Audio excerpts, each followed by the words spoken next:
오늘은 마태복음 23장을 살펴보겠습니다. 그런데 지난주에 우리가 주기도문에 관해서 살펴봤었죠. 기억나십니까? 주기도문에 관한 거 기억나세요? 그거 굉장히 중요한 겁니다. 아마 마태복음에서는 제일 중요한 부분이 주기도문 아닌가 싶습니다. 그리고 요한복음에서는 제일 중요한 데가 요한복음 1장입니다. 거의 요한복음 1장의 앞부분만 조금 정확히 알고, 그리고 지금 이 마태복음에 나오는 주기도문 이거 제대로 알면요 성경이 쫙 깨집니다. 그리고 아마 마가복음에서는 마가복음 4장에 씨 뿌리는 비유, 그거하고 7장의 장로들의 전통이라는 거 나옵니다. 거기서 아주 신랄하게 인간의 죄성을 지적을 합니다.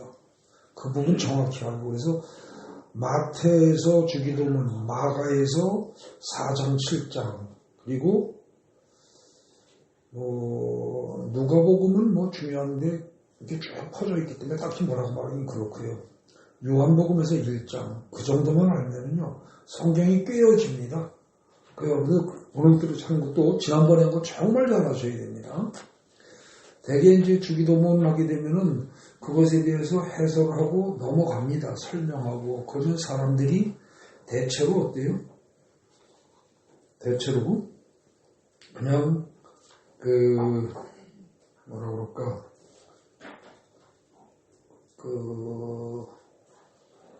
마태복음 6장 9절부터 13절까지 산상수훈에 나오는 일부 내용으로 생각하고 넘어갑니다. 그리고 성경을 조금 많이 읽은 사람들은 또 뭐라 그래요? 그건 누가복음 11장에도 나오는데 거기 굉장히 어설프게 간단히 나온다. 이런 정도의 기억을 가지고 있을 뿐입니다. 그리고 주기도문을 우습게 생각을 합니다. 그리고 우리가 주기도문을 언제 쓰느냐? 예배 끝날 때 마지막에 이걸 꼭 읊습니다. 그죠? 근데 그걸 읊을 때 거의 아무 생각도 안 하고 읊습니다. 어떻습니까, 여러분들? 솔직히 자기 자신을 들여다보십시오. 그러면 거의 아무 생각 안 하고 그냥 자동적으로 중얼중얼 단숨에 숨 들이쉬고 한 번에 쫙 끝내고 그러고 끝입니다. 그죠?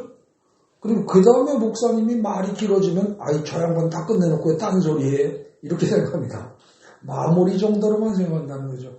근데 절대로 그렇지 않습니다. 굉장히 중요한 거예요.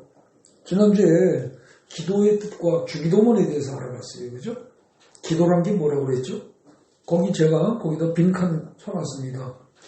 기도란 스스로 뭐 하는 거라고요? 네, 스스로 자신을 심판하는 거예요. 첫째가 그거고, 또 기도란 또 뭐라고요? 내 생각을 누구의 생각으로 바꾸는 거예요? 하나님의 생각으로 바꾸는 거예요. 여러분 이거 잘 알아두셔야 됩니다. 이거를 놓치고 그리고 나머지 딴짓 하면서 기도한다고 10시간 앉아 있어도 그건 기도 하나님이 보시기엔 어때요? 안 한 거예요. 그건 네 생각의 기도지 내가 원하는 기도가 아니야. 내가 생각하는 기도는 지금 여기 써있는 스스로 자신을 심판하는 것이고, 그리고 너희 각자가 가지고 있는 생각을 하나님의 생각으로 바꾸는 거야. 하나님은 그렇게 생각하시는데 그거는 하나도 안 하고 이거 주세요, 저거 주세요, 뭐 해주세요. 이것만 계속하면 하나님은 뭐라고 하세요? 쟤는 왜 내가 말하는 건 하나도 안 듣고 딴짓만 계속 할까? 이러신다는 거죠.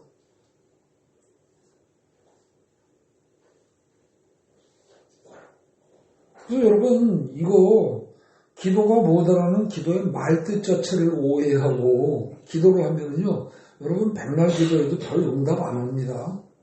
단 불명은 초신자 때는 응답해 주십니다.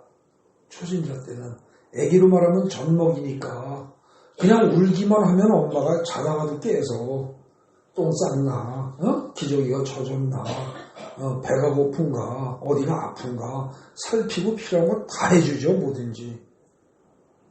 그런 식으로 초신자 때는 하나님이 기도 같지 않은 기도를 해도 다 들어주십니다. 그런데 점점 크면 클수록 어떻게 돼요?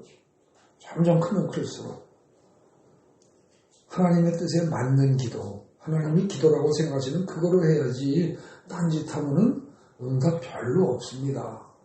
그거 잘 아셔야 됩니다.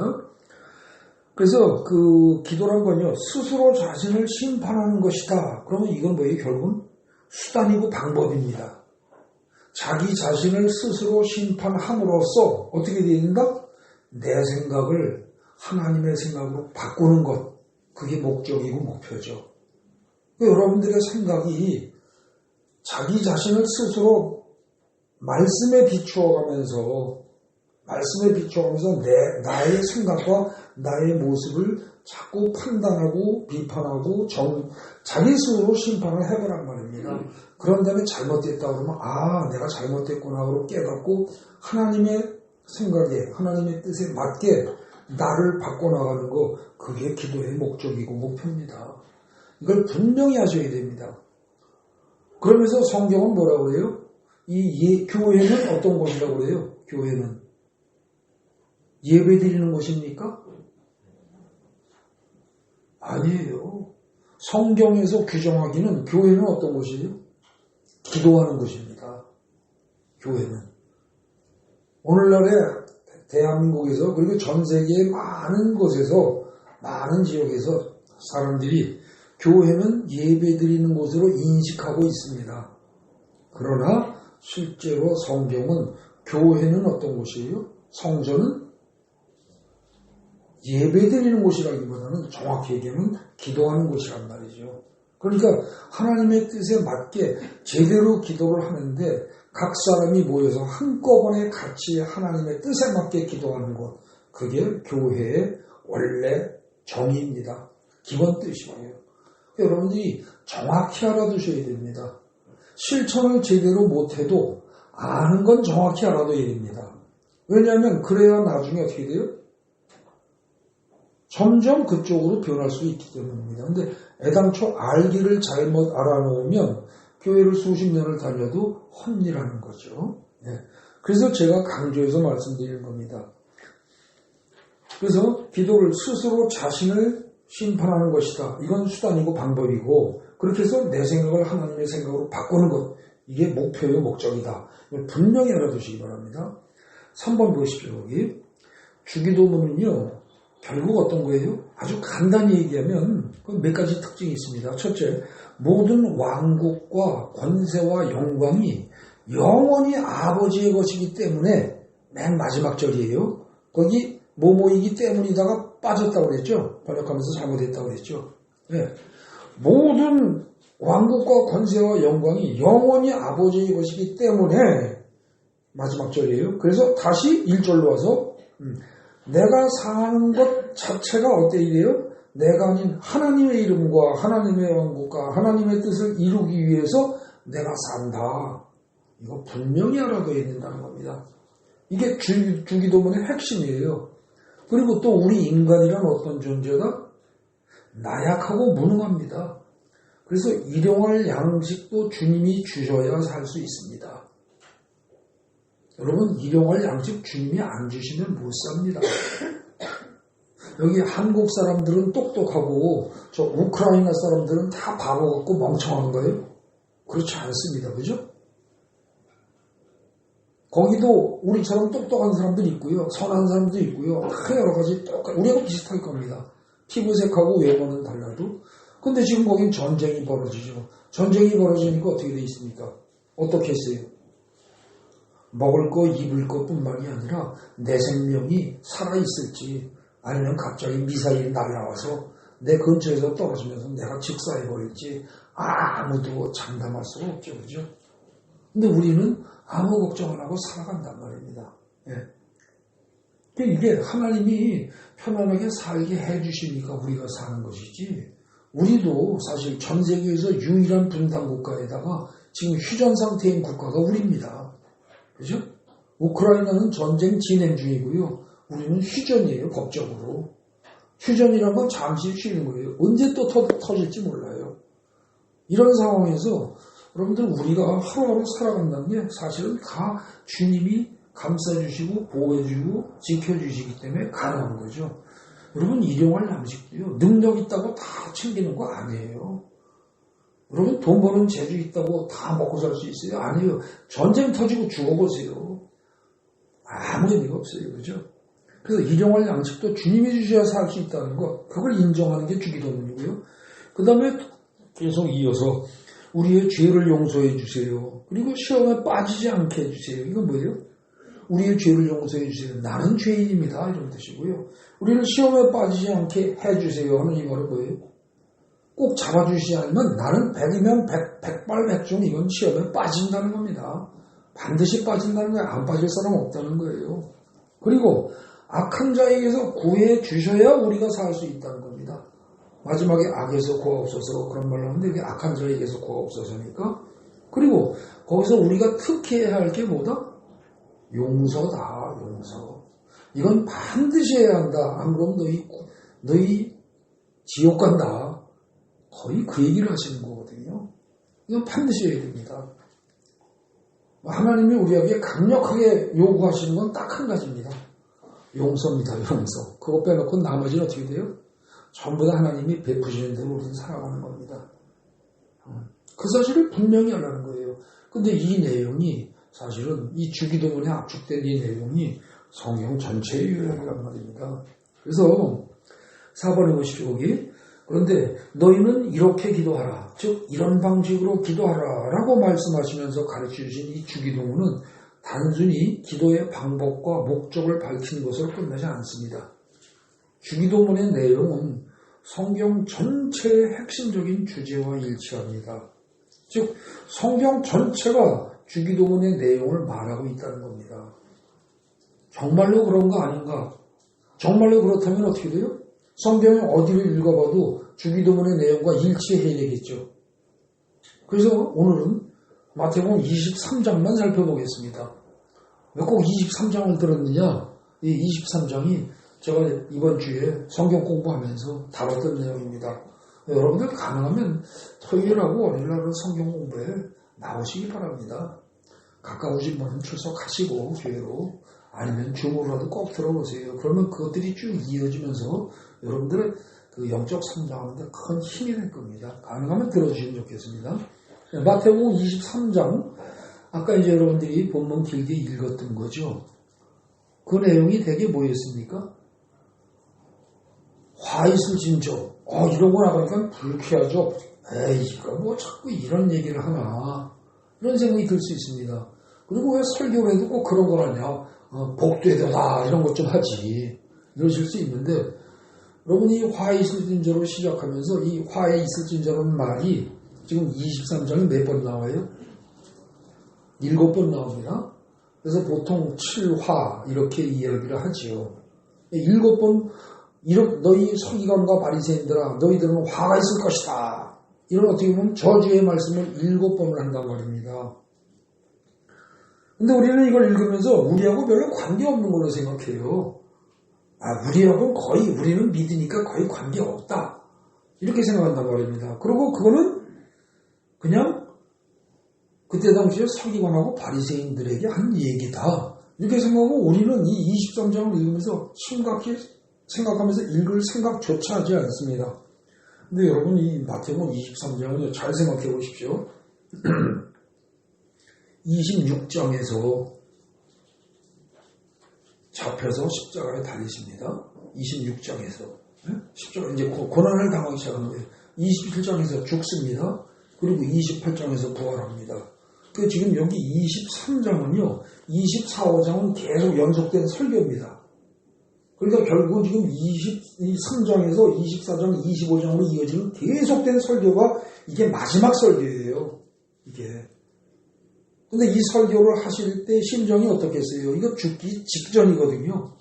진짜로 직전이에요. 여러분 죽기 직전에 내가 언제 죽을 걸 뻔히 알면서 죽기 얼마 안 남았다. 기껏 해야죠. 한 2, 3일 정도 남았다. 그럼 여러분 뭐 얘기하겠습니까? 마지막으로 진지하게 하시는 말씀이에요. 그러니까 정말 잘 새겨들어야 됩니다. 그래서 다른 어떤 말씀, 설교 말씀보다 더 간절한 마음으로 모든 사람에게 이건 하신 설교입니다. 특히 제자들을 포함해서요. 근데 그때 설교하시면서 누구에 대해 설교했냐? 대상은 제자들을 비롯해서 모든 사람들에게, 따르는 무리들에게 하신 설교인데 내용은 뭐예요? 하나님을 잘 알고 성경 말씀도 잘 안다고 자부하는 서기관과 바리새인들을 저주하는 얘기입니다. 이게. 그죠?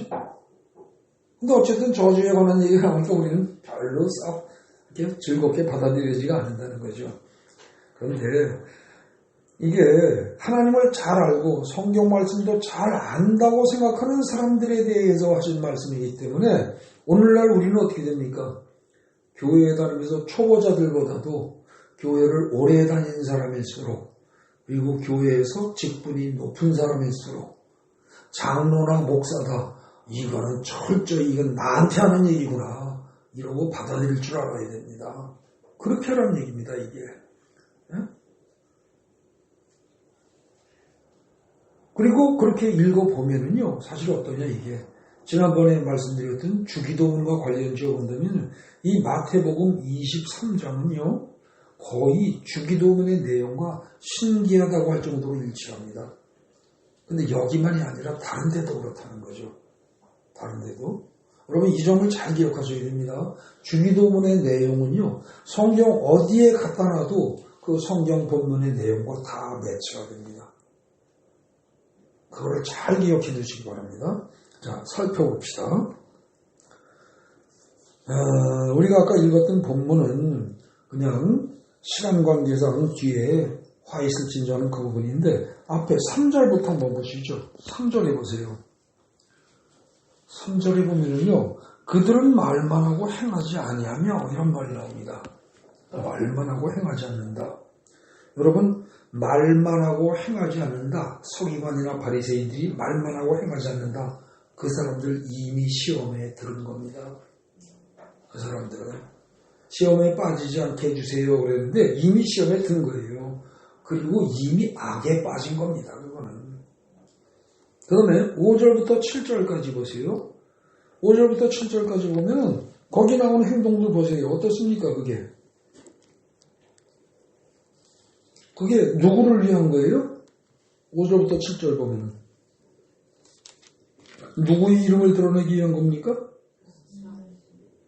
사람에게 보이기 위해서 경문띠를 넓게 하고 옷을 길게 하고 그 다음에 잔치의 윗자리에 회당이 높은 자리에서 앉는 거 좋아하고 시장에서 남들에게 문안 받는 거 좋아하고 남들에게 랍비라 칭함을 받는 거 좋아하고 누가 드러나길 좋아한다는 거예요?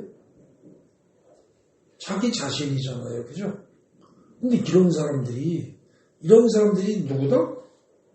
33절에 가보면 뭐라고 그래요? 예수님이 아주 직격탄을 납니다. 뱀들아, 이 독사의 새끼들아, 이렇게까지. 참, 이게 정말 예수님이 이런 표현을 갖다 한다는 게 어떻게 보면 굉장히 심한 말이잖아요. 근데 이런 표현을 하실 정도로 직격탄을 날릴 수밖에 없는 존재가 어떤 존재냐? 자기 자신을 드러내는 자라는 거죠. 이거 굉장히 무서운 얘기입니다. 그래서 거기 5절, 6절, 7절, 8절 이거 다 5절부터 한 8절까지 거의 다 거기까지가 다 자기 자신을 드러내는 자인데 그렇게 하는 자들 독사의 새끼지 그건 하나님의 자녀 아니다 그 소리예요. 여러분 이거 정말 무서운 얘기입니다. 특히 목사다 장로다 내가 교회에서 중요한 직책을 맡고 있다. 교회에 큰 역할을 하고 있다.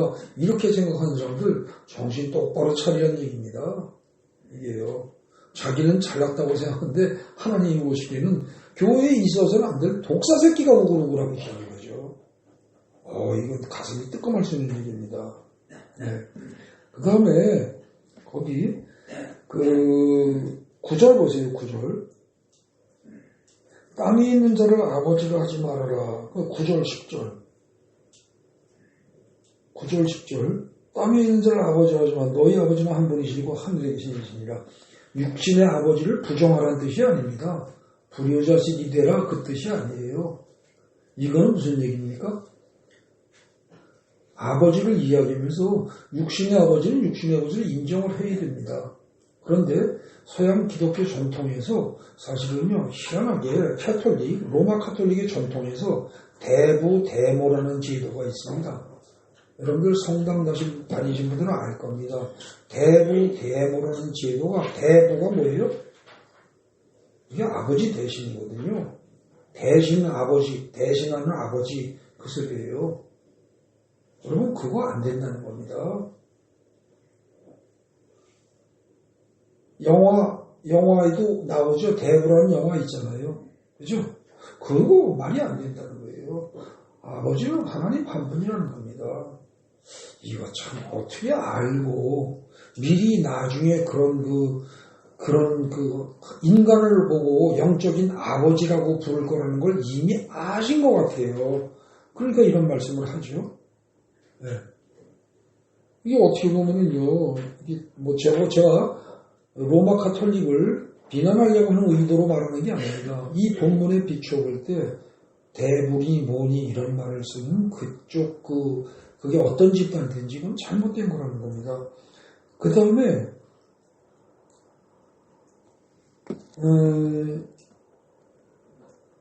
그래서 아버지는 한 분이시다. 그리고 지도자라고 칭함을 받지도 말아라. 너희 지도자는 한 분이시다. 곧 그리스도시다. 그러니까 너희 중에서 높은 사람이 있다 없다? 없다는 겁니다. 낮은 사람이 있다? 없다는 거예요. 그래서 모두가 한 형제라는 겁니다. 형제. 그러니까 형제는 어떻게 돼요? 한 형제면은 물론 위에 형이 있고 밑에 아우가 있고, 그죠? 위에 언니가 있고 동생이 있고 순서상의 차이는 있을 수 있습니다. 그죠? 그러나 그렇다고 해서 인격 자체가 차이가 납니까? 아닙니다. 이 형제라는 말이요, 헬라어로 아델포스라고 말하는데, 아델포스의 아가 뭐냐면 same, 같은 거예요. 그리고 델포스는 뭐냐면 자궁입니다. 그러니까 엄마의 같은 뱃속에서 나온 애들, 그 소리예요. 형제라는 말이. 그러니까 한 형제면 어떻게 됩니까? 생긴 게 다르고 나이 차이가 있을 수는 있지만 누가 잘났고 누가 못났고 잘난 놈이 못난 놈을 억누르고 그러면 돼요, 안 돼요? 안 되는 거죠. 그렇기 때문에 형제는 다 평등한 겁니다. 그래서 여기 마태복음에 분명히 그 얘기를 했고요. 그 다음에 이걸 갖다가 압축해서 표현한 게 뭐예요? 어떻게 보면 주기도문의 1절에 맨 앞에 나오는 뭐예요? 하늘에 계신 누구의 아버지? 우리 아버지라는 거죠. 우리 아버지라는 말은 뭐입니까? 내 아버지인 동시에 다른 사람들의 아버지라는 거예요. 그죠? 그럼 다른 사람과 나는 영적으로 한 배에서 나온 형제들이다, 이 소리입니다. 그죠? 육신적으로 우리가 태어난 것은 사람마다 교인들이 다 다를 수 있어요. 육신의 어머니가 다를 수 있다고요. 근데 영적으로는 우리는 전부 다 영적으로는 한 배에서 나온 형제들이라는 거예요. 그럼 그 형제들끼리 싸우면 돼요, 안 돼요? 안 되는 거죠. 여러분, 이 점을 여기 마태복음에서 지적하고 있음에도 불구하고 기독교가 이걸 살리지 못했습니다, 사실은. 그런데 이걸 갖다가 정확히 살린다고 하면서 그걸 기치로 내걸고 나선 기독교에 반대하는 종파가 생겼으니 그게 뭡니까? 네? 그게 이슬람입니다. 그 이슬람 애들은 어떻게 해요? 이슬람 애들은 전부 형제라는 겁니다. 그러면서 걔들 정말 대단합니다. 메카에 그 이슬람 그 성지순례 가는 거 있죠. 여러분들 우리나라 사람들은 성지순례 간다 그러면 이스라엘 땅으로 여행 갈 때 대개 돈 누가 냅니까? 누가 돈 내고 가요, 거기? 뭐 자기가 내고 가죠. 그죠?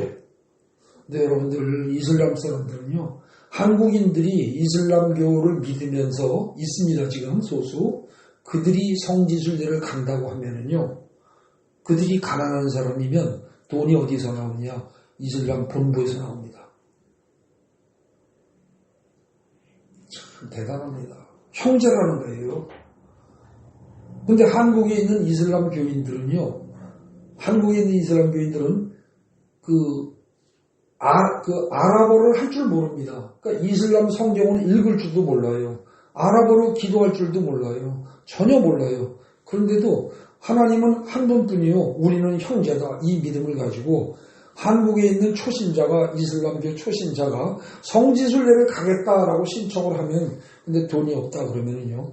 한국 이슬람교 본부에서 돈이 없으면 본국에다 연락을 합니다. 그럼 거기서 보통 우리 아랍권 사람들 있죠. 아랍의 부자들이 있잖아요. 그 사람들 저런 사람들이 번 돈으로다 그냥 지원해주는 돈으로다가 여기서 공짜로 간단 말입니다. 여러분 우리 잘 생각해야 됩니다. 이슬람교가요.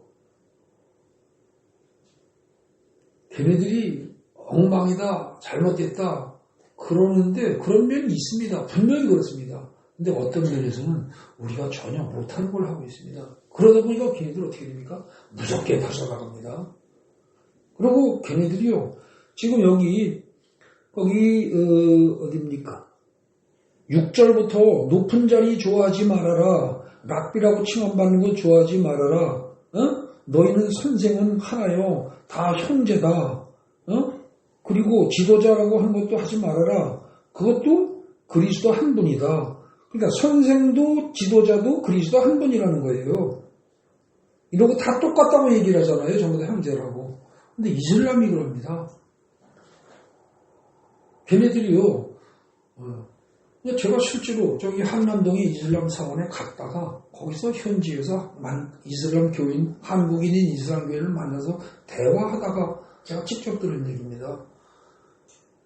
이슬람은 왜 이를테면은 예수를 부정하고 뭐 그러냐 그러니까 자기는 부정 안 한다는 거예요. 그래서 자기네 성경대로 한다는 거예요. 그래서 이 부분을 얘기를 해요. 그래서 자기네들은 너네들처럼 뭐 목사의 장로의 뭐 안수집사 권사 그런 계급 쫙 만들어 놓고 폭락의 피라미드 구조로 해놓고서 그거 치열하게 경쟁해서 올라가던 우리 그런 거 하나도 없다 이러는 거예요. 그러길래 제가 물어봤죠.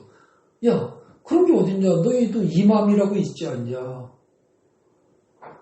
우리 교회로 말하면 목사고 저 로마 카톨릭으로 말하면 신부에 해당되는 이맘이라고 있지 않냐. 그냥 그 사람이 즉석에서 대답을 합니다. 아니야 이맘 너 네가 이맘을 몰라서 그래. 이맘은 목사란 뜻이 아니고 신부란 뜻도 아니고 예배를 진행할 때 그 예배의 진행자를 이맘이라고 해.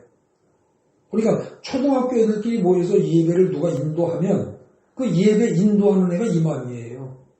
그러니까 예배 인도자라는 뜻입니다. 그러니까 그거는 어떻게 돼요? 여러분 누구나 이맘이 될 수 있는 거예요. 갱글식으로 말하면. 그랬다가 그거 딱 끝나고 나면 어떻게 돼요? 전부 똑같은 평신도고 똑같은 성도라는 겁니다. 여러분 찔리지 않으세요? 이게 우리 기독교가 지금 많이 어떤 면에서 병들어 있습니다. 제가 사실은 갈등이 좀 많습니다. 우리 교회에서도 장로, 권사 이런 거 임직식 뭐 이런 걸 막 강조해 가면서 계속 장로가 되기 위한 훈련을 시키고 권사가 되기 위한 훈련을 시킬까 하는 생각이 없잖아 있습니다. 왜? 그렇게 하면 성경 많이 읽고 실마 좋으나 따라하고 그렇게 하면은 교회가 살아서 움직이는 것처럼 보입니다. 그리고 실제로 교회가 탄탄해집니다. 그리고 전도 몇 명 이상 해야 뭐 장로 되고 이런 식의 조건을 자꾸 걸고 그러면요 많이 늘어납니다. 근데 여러분들 그거는 성경에서 말하는 거 아닙니다. 절대 아니에요. 그러니까 성경대로 간다. 그러고서 그야말로 이를 악물고 그대로 가려고 하다 보니까 일체 그런 거 다 그냥 밀어버리는 겁니다. 여러분 만약에 우리 교회에서 장로 올해 내년 중으로 장로 뽑을 겁니다. 그리고 권사 임명할 겁니다. 그런데 조건은 보통 교회에서 하듯이 수요 예배, 금요 예배 반드시 나와야 되고 11조 반드시 내야 되고 그런 식으로 그래가지고 우리는 수요, 금요 따로 없으니까 저녁 기도회 일주일에 월, 화, 수, 목, 금 닷새 하는데 그중에 최소한 3회 내지 4회 이상 참석해야 하고 그 다음에 성경 공부 2번 하는데 반드시 2번 다 나와야 되고 아니면 1번 이상 나와야 되고 이런 조건을 딱딱딱 걸어가지고 나오십시오. 아니면 장로고 권사고 없습니다. 그러면 나올 겁니다. 제가 압니다. 그렇게 하면 나와요. 근데 그렇게 안 나와요. 그냥 나오세요, 나오세요. 맨날 써놔도. 아무리 써놔도 여기 주보에 써도 안 나옵니다. 근데 여러분 그러시면 안 되는 거예요. 실제로. 그 23장에 지금 마태복음 23장으로 다시 돌아갑니다. 높은 자리 올라가려고 들지 말고 우리는 다 형제고 다 똑같다. 다 똑같다. 네? 근데 그걸 갖다가 가장 간단하게 압축해서 표현한 게 주기도문에서 뭐라고요? 하늘에 계신 우리 아버지란 말입니다. 우리. 나만의 아버지고 너희들한테는 아니야. 나하고 너희하고 등급이 달라. 이런 그거 아니라는 거죠.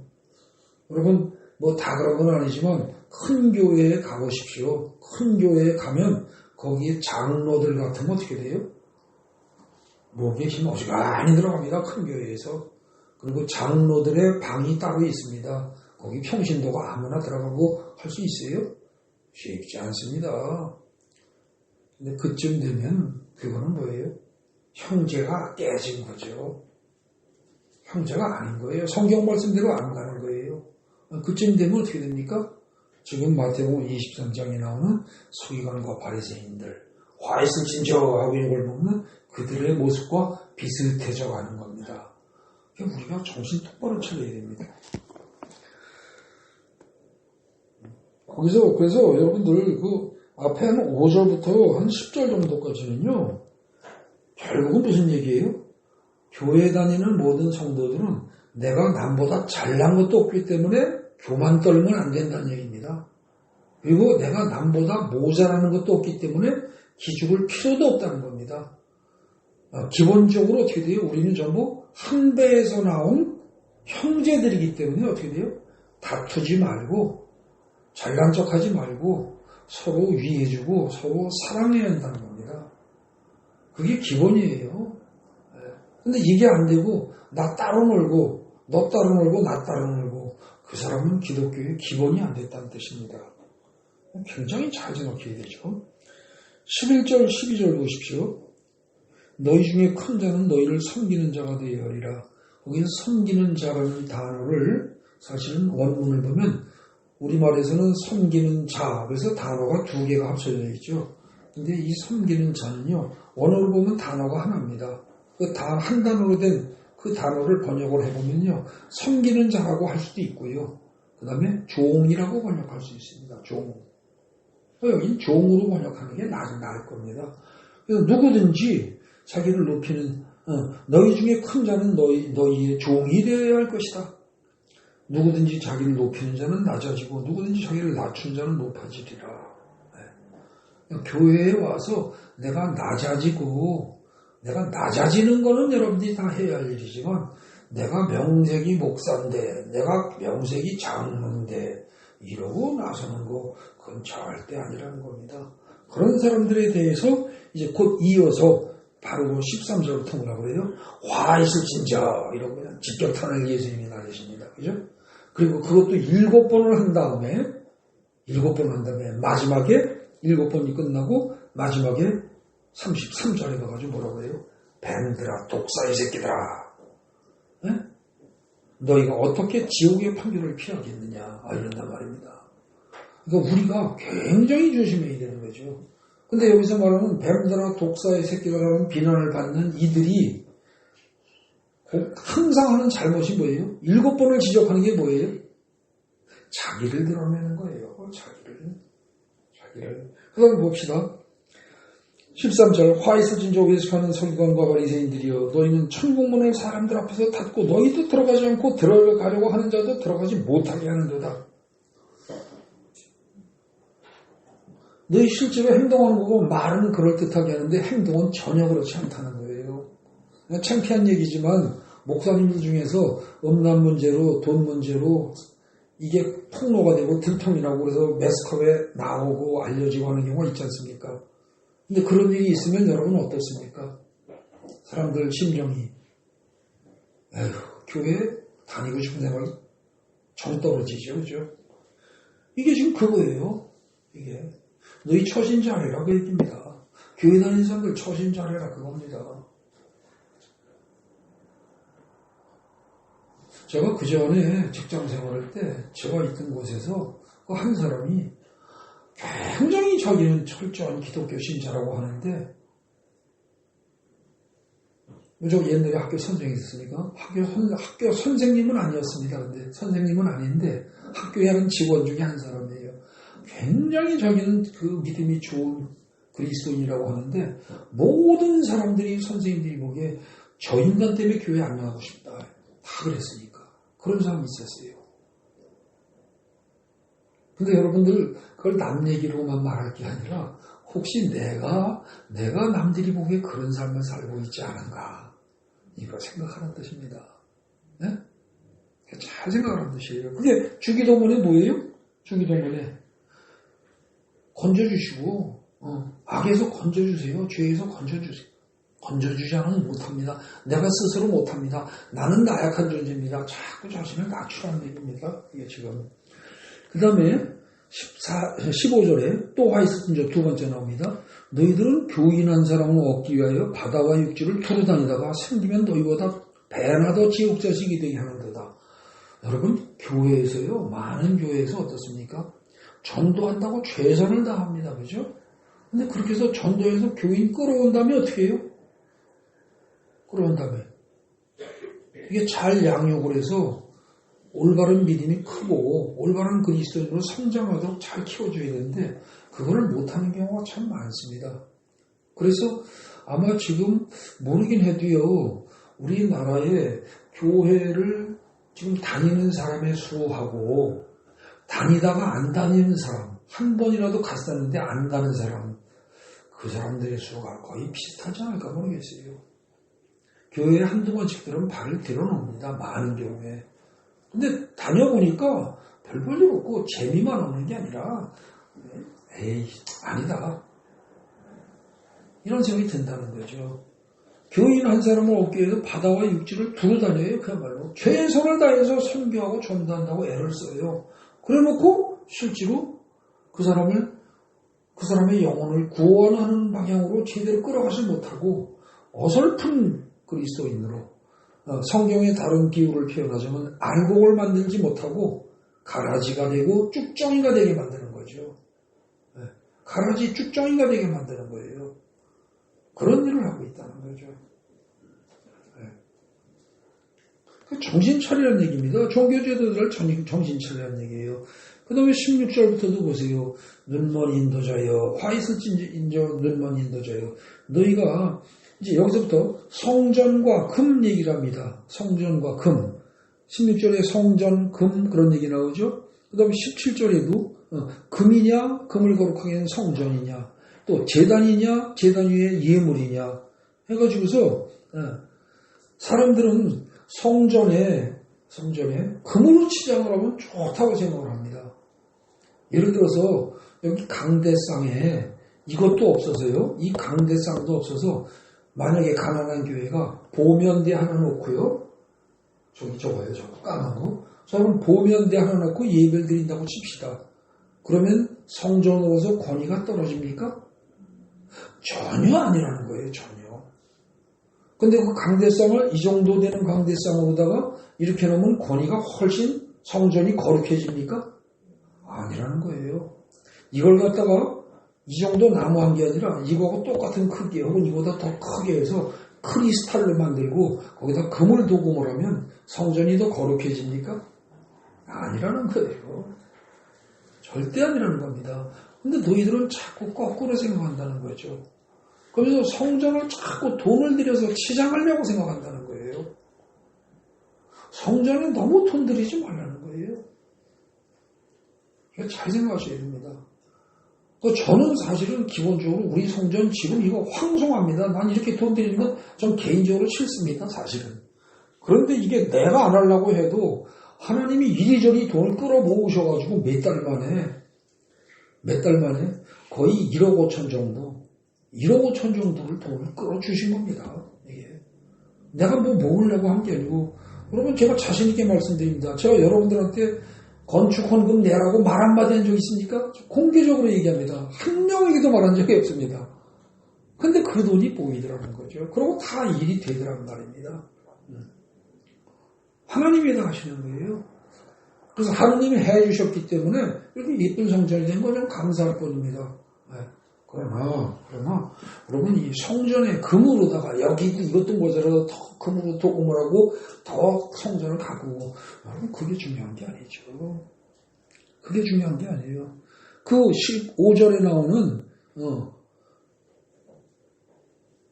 교인한 사람은 어깨에서 육지와 바다를 두루두루 다니다가 더 배나 지옥 자식이 되게 하지 않으려면 어떻게 돼야 돼요? 그들을 제대로 가르쳐야 됩니다. 성전에다가 돈 들이지 말고 여러분 각자 마음속에 있는 심령 성전을 제대로 가꾸기 위해서 최선을 다해야 되는 거죠. 근데 이게 예물 중시하고 금으로 치장한 거 좋아하고 그런 바리새인 서기관 대제사장 얘네들 독사의 새끼다 그 얘기입니다. 이게 오늘날 우리 한국교회에 아주 결정적으로 회개할 수 있는 근거를 제시하는 기절들입니다. 그 다음에 23절 달라 보세요. 화이스진저 외직하는 서기관과 바리새인들이요. 너희가 박하와 회양과 근처에 11조는 들이대. 그럼 거기 박하사탕 그럴 때 박하죠. 그 이제 향긋한 향신료 중에 하나입니다. 박하는 원래 풀이죠, 풀. 그죠? 우리는 박하가 사탕 생각하는데 박하는 향신료 풀이에요. 그 다음에 회향. 이것도 역시 향신료입니다. 그 다음에 근채라는 건 뭐예요? 뿌리 채소니까 뭘까요? 무슨 뭐 당근이라든지 우엉이라든지, 그죠? 당근, 우엉, 그 다음에 뭐 감자, 고구마 등등이 뿌리로 나는 식자재 있지 않습니까? 이제 그런 거예요. 그런 것들은 11조를 다 드리면서, 그런 것들은 향신료까지 11조 낸다고 그러고서 우리 지금 말하면 파 한 단 해가지고 줄기가 10개면 한 개는 뽑아다가 대파 하나는 갖다가 12조 낸다고. 그건 지키면서 너네가 뭘 안 지킨다? 율법에서 더 중요한 거 정의와 긍휼과 믿음은 버렸대요. 이거 어떻습니까? 거기 정의와 긍휼과 믿음. 정의가 무슨 뜻이에요? 정의가. 이걸 상식적으로 생각하시면 안 됩니다. 성경에서 쓰는 단어는요. 원래가 일상적으로 우리가 쓰는 단어하고 의미가 다 개념 규정이 달라요. 우리는 정의 그러면 뭡니까? 뭐 제가 뭐라고 딱히 말 안 해도 정의 그럼 무엇이 정의인지 한 목사들 공통적으로 아는 거 있잖아요. 근데 그런 뜻 아니라는 거예요. 그럼 성경이 말하는 정의는 뭡니까? 하나님의 말씀 그대로 행하는 게 정의입니다. 아시겠습니까? 이게 원래 성경에서 말하는 정의예요. 그러니까 하나님의 말씀 그대로 순종하느냐 아니냐 이거예요. 그 다음에 긍휼은 뭐예요? 긍휼은 결국은 남을 불쌍히 여기고 사랑하는 거예요. 그러니까 긍휼의 결과가 뭐로 나타나요? 구제로 나타나요. 가난한 사람들을 위해서 썼느냐는 겁니다. 우리식으로 말하면 세상 사람들은 연말이 되면 망년회 한다고 해서 비슷비슷한 사람들끼리 모여서 엄청나게 차리고 먹고 마시고 즐깁니다. 그런데 그리스도인들은 어떻게 해야 된다는 거예요?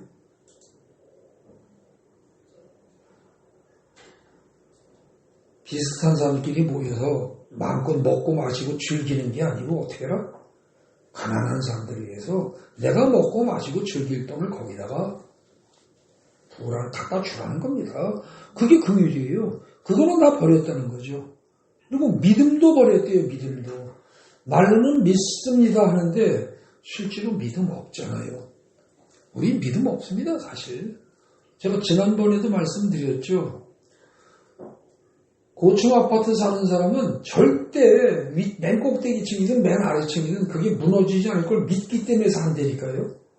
그건 무너질 거라고 생각해 보세요. 고층에 있는 사람들은 그냥 무너져 떨어지는데 지가 살아남겠어요? 그럼 1층에 있는 사람은 살겠어요? 그게 무너지는데 깔려 죽어야죠. 그죠? 더군다나 지하 주차장에 차를 낸다? 와, 그건 보통 믿음 아닙니다. 그죠? 맨 땅도 아니고 지하 주차장에 그 공간 비워놓고 기둥 좀 세워놓고 그 위에 그 높은 건물이 올라가는데 그게 무너지지 않을 걸 믿고 거기다 차를 대고 태연하게 들락날락한다. 이건 엄청난 믿음입니다. 그죠? 그러니까 세상 웬만한 건 다 믿으면서 우리는 하나님의 말씀에 대해서는 믿다 말다 이란단 말입니다. 너희 믿음도 버렸다는 거죠. 그런데 이것도 행하고 저것도 버리지 말아야 할지니라. 그리고 어떻게 돼요? 작은 거에 11조 다 드리는 건 드리라는 겁니다. 그것도 드리고 그 다음에 어떻게 해라?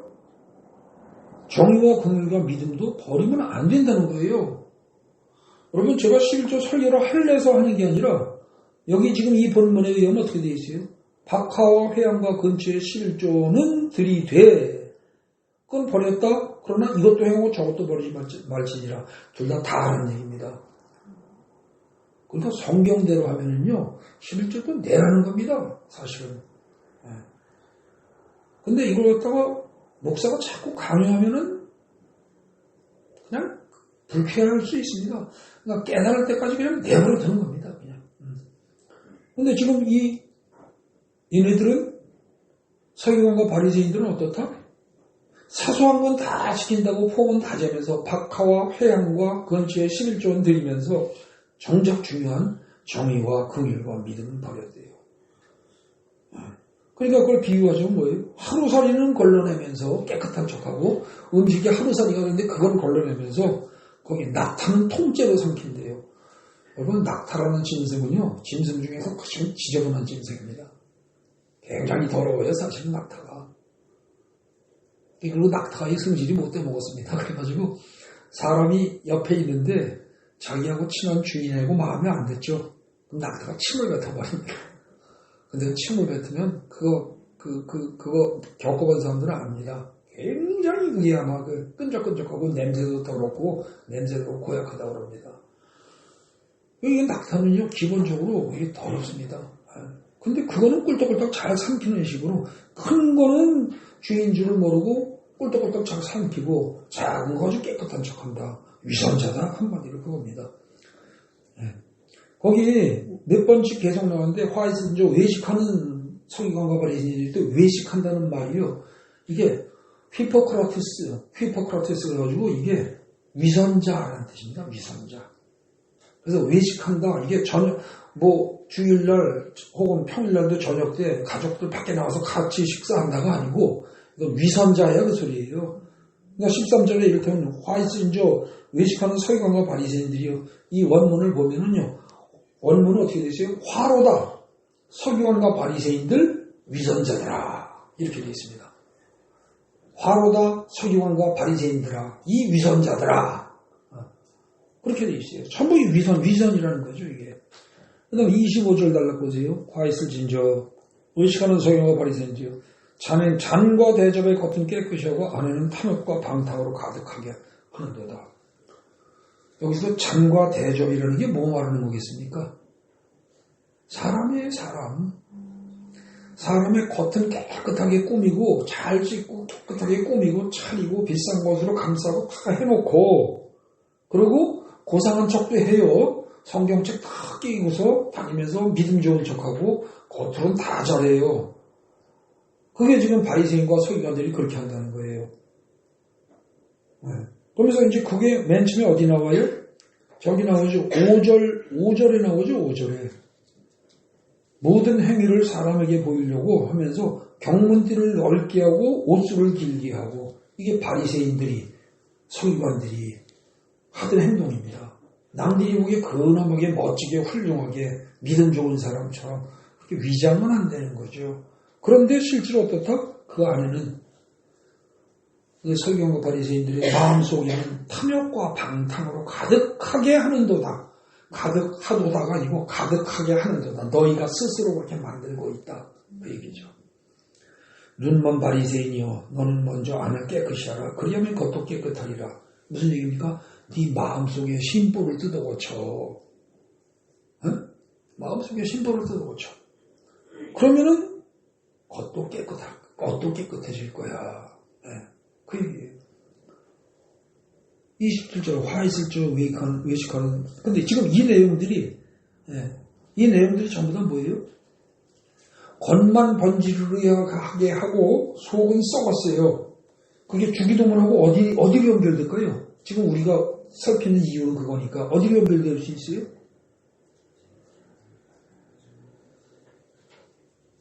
아버지의 뜻이 하늘에서 같이 땅에서도 이루어지게 하소서.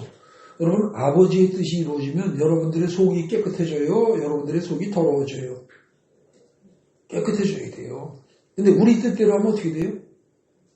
아까 그 5절에서처럼 남들에게 보이려고 경문 뒤에 넓게 하고 옷수를 길게 하고 잔치에 윗자리 좋아하고 회당에 높은 자리 좋아하고 남들에게 문 안 받는 거 좋아하고 이런다는 거죠.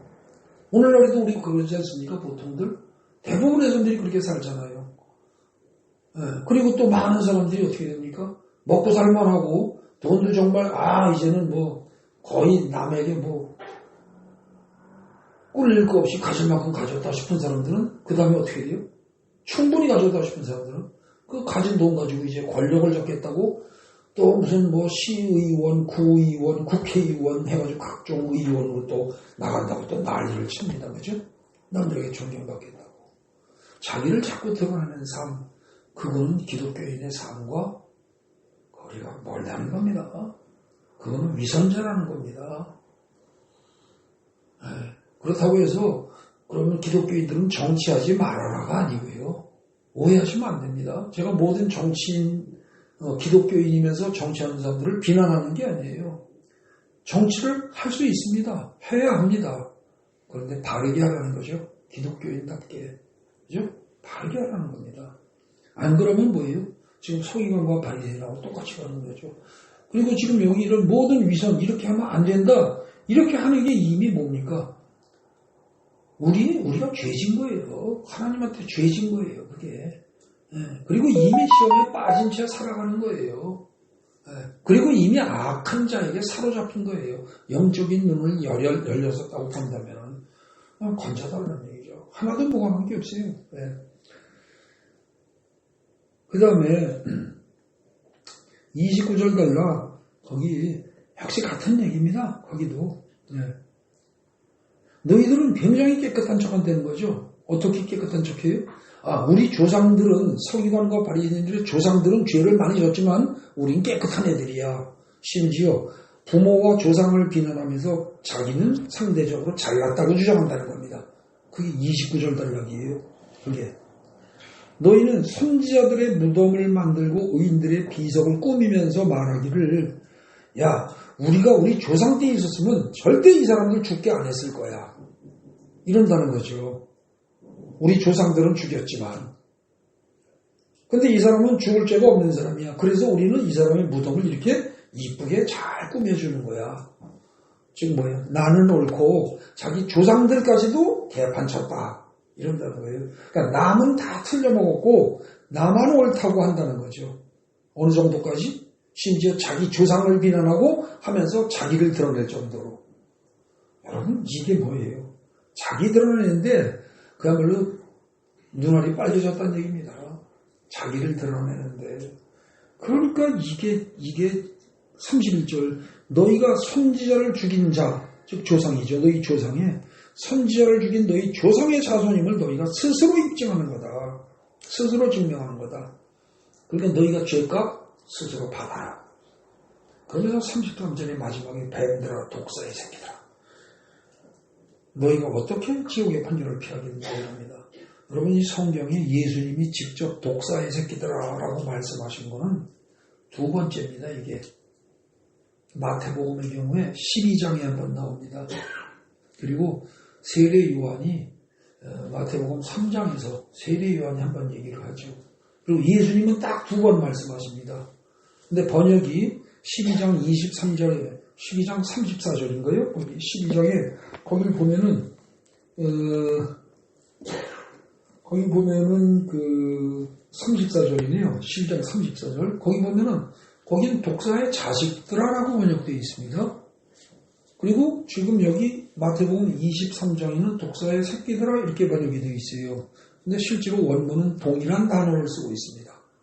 그렇기 때문에 일치시켜서 앞에 것처럼 뒤도 독사의 자식들아 그러든지 아니면 뒤에 것처럼 앞에도 독사의 새끼들아 그러든지 완전히 일치시켜야 됩니다. 어쨌든 하나님을 믿고 예수를 믿는 사람들이 가장 혐오하는 동물이 뱀입니다. 그죠? 근데 뱀 중에서도 보통 웬만한 뱀이 아니라 독사라고 하면 이건 아주 최고로 무시하고 비하하는 발언이죠. 근데 독사의 자식이든 독사의 새끼든 이런 소리를 듣는 사람이 누구다? 예수 안 믿는 사람이 아니고요. 중이 아니고요. 예? 예수 잘 믿는다고 하고 하나님 잘 믿는다고 하는 서기관과 바리새인들이고 예수 잘 믿는다고 하면 목사와 장로란 얘기입니다. 이게 정말 가슴을 치면서 우리 교회 오래 다니는 사람들이 회개해야 할 얘기죠. 예? 잘 생각해야 됩니다. 그리고 나 정도면 그래도 괜찮은 신앙인이야. 이렇게 생각하는 사람들 깊이 생각하는 뜻입니다. 예.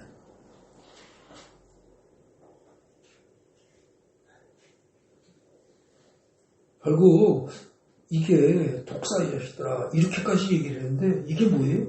너희는 이미 뭐예요? 악한 자에게서 구해달라고 해야 할 인물들이다. 악한 자가 사탄이잖아요. 사탄이 창세기에 보면 어떻게 돼요? 뱀으로 나타났잖아요. 그러니까 독사의 자식들아 이 말은 뭐예요? 너희는 바꿔서 얘기하면 뭐다? 사탄이다 그 말입니다. 사탄이다. 사탄이 딴 데 있고 멀리 있고 꼭 여기 뿔나고 이빨이 이렇게 나오고 흉악한 모습이고 그거 아니라는 거예요. 근엄하게 차리고 교회에 잘 나와서 폼나게 행세하고 평생 예수 믿는다고 그러고 평생 교회 섬긴다고 폼재는 서기관과 바리새인 같은 존재들 그런 목사와 그런 장로들이 그렇게 그런 식으로 교회에 오래 다닌 사람들이 그게 사탄이다 이 얘기를 하는 겁니다. 여러분 충격 아닙니까? 사탄이 교회 밖에 있는 게 아니라는 거예요. 이거 굉장한 충격입니다. 잘 생각하셔야 돼요. 네.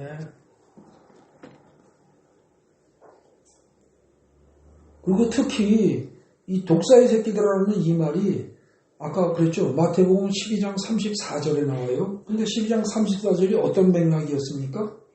예수가 뭔가 하는데 이 서기관 바리새인들이 자꾸 들쑤적거려요. 꼬투리를 잡아요. 그렇게 하면서 저거 귀신의 바알세돌한테 잡혀서 귀신이 씌워서 예수가 저렇게 행동하는 거야 이런 얘기를 해요. 그때 예수님이 강하게 반발을 하면서 너희가 사람을 모독하는 건 할 수 있고 무슨 죄를 져도 좋은데 성령을 모독하는 죄는 절대로 용서받지 못한다. 그 얘기하면서 그때 독사의 자식들아 이런 말을 했습니다. 그때. 그리고 지금 여기 두 번째로 죽기 직전에 십자가에 달리기 불과 며칠 전에 아주 임박한 여기 와가지고 남들이 아니라 서기관과 바리새인의 잘못을 지적하면서 독사의 새끼들아 이 말을 한다는 거죠. 그러면 차라리 예수를 안 믿은 사람은 차라리 안 믿어서 그런다고 용서의 여지가 있어요. 하나님의 자비가 이 말 여지가 있을 수 있어요. 믿는다고 하면서 끝까지 회개를 안 하고 끝까지 자기가 옳다고 고집을 부리면서 하나님 오직에 여전히 죄를 짓는 자는 그건 어떻게 된다? 33절의 후반절 너희가 어떻게 지옥의 판결을 피하겠느냐? 피할 수 없다 이런 얘기입니다. 그래서 지금 이 전체적으로 이거는 지금 우리가 악한 자에게 교회를 다니면서 악한 자에게 이미 빠져있는 사람이 있을 수 있습니다. 그래서 이 주기도문을 예배 끝날 때 그냥 단숨에 주르륵 쫙 읽고 끝 이렇게 할 게 절대 아닌 거죠. 네. 그리고요 이 마태복음 23장뿐만 아니라 지금 우리는 그냥 마태복음 23장만 살핀 거예요. 뭐 더 이상 길게 할 수는 없으니까 시간 때문에. 근데 마태복음 그 앞에 뭐 20장, 21장, 22장 여기를 살펴봐도 그렇고요. 마태복음 어디를 살펴봐도 그렇습니다. 주기도문하고 펴놓고 비교를 해보십시오. 주기도문 내용을 벗어나는 것들이 거의 없습니다. 거의. 네. 그래서 성경 어디를 봐도 역시 주기도문과 무관한 주장을 하는 것은 없습니다. 결국 성경의 모든 핵심을 요약한 게 주기도문이다. 이렇게 말할 수 있다는 거죠. 그렇기 때문에 주기도문이 단지 마태복음 6장과 누가복음 11장에 잠시 몇 절 정도 나오는 그런 것이다. 이렇게 생각하면 안 됩니다. 그래서 우리는 주기도문의 깊은 뜻을 생각하면서 주기도문을 항상 읊조려야 합니다. 읊조려야 돼요. 내 귀에 들리도록 내 입으로 중얼중얼 하면서 주기도문을 항상 말씀을 하시란 말입니다. 네. 그리고 여러분들이 성경을 읽을 때마다 예를 들어서 성경을 어느 한 챕터를 읽었어요. 그 한 챕터를 읽은 게 주기도문하고 관련지어 보면 어떻게 연결되는가 자꾸 생각해 보십시오. 네. 무조건 쭉쭉쭉쭉 읽고 다 읽었어 이러지 마시고 분량 채웠어 그러지 마시고 한 챕터 읽고 주기도문의 어느 부분과 관련되어 있는가 그리고 동시에 내 삶은 이 말에 비추할 때 어떤가 이걸 다시 맨 처음에 제가 주고 첫 줄에 둘째 줄에 스스로 자기 자신을 어떻게 해요? 심판을 하고 그랬죠. 그렇게 주기도문의 그 기초에 해서 자기 자신을 다시 판단해 보시란 말입니다. 그리고 내가 잘못된 게 있으면 다시 하나님의 말씀대로 하나님의 생각대로 내 생각을 바꿔나가야 된다는 거죠. 여러분 이 작업을 1년만 해보십시오. 1년만. 여러분들의 심성이 바뀝니다. 그리고 여러분들의 심성이 바뀔 때쯤 되면 그 다음에 어떻게 돼요? 하나님이 알아서 역사하십니다. 그러면 우리가 상상할 수 없는 일들이 벌어집니다. 하나님의 음성이 직접 들립니다. 그리고 악을 피하려고 내가 노력해서 피하는 게 아니라 악이 싫어집니다. 저절로 싫어져요. 그래서 이를테면은 전에는 TV 보면서 그 세상적인 내용들이 있죠. 보통 TV에 나오는 것들 그런 것들이 재미있고 좋았던 것들이 점점 저절로 싫어집니다. 더럽다는 생각이 들고 사람이 바뀌게 됩니다. 거룩해지는 거죠. 여러분들 그리고 성경을 읽을 때마다 그리고 예배를 마치면서 우리가 주기도문을 읊을 때마다 그럴 때마다 어떻게 돼요? 그 들은 설교 말씀하고 주기도문하고 또 관련지어 생각해 보십시오. 성경을 읽을 때도 그렇게 하시고 예배를 마치고 주기도문을 읊을 때에도 그렇게 하시고 그리고 여러분들이 기도를 할 때 그 기도 내용이 주기도문의 내용과 일치하는지를 생각해 보십시오. 그게 일치하지 않는다면 여러분의 기도 따로 놀고 하나님은 저쪽 보고 계신데 나는 이쪽 바라보고서 주여 주여 그러면서 뭐 해주세요 이거하고 똑같은 겁니다. 응답 절대 안 오죠. 시간 낭비입니다. 제대로 여러분들이 항상 성경을 읽든지 예배를 드리든지 기도를 하든지 뭘 할 때든지 항상 그게 주기도문의 내용과 일치하는가 이걸 생각하면서 여러분들이 살아간다면 여러분들의 믿음이 나날이 성장할 것이고 또 하나님의 나라가 여러분에게 곧 임하는 것을 체험할 수 있게 될 것입니다.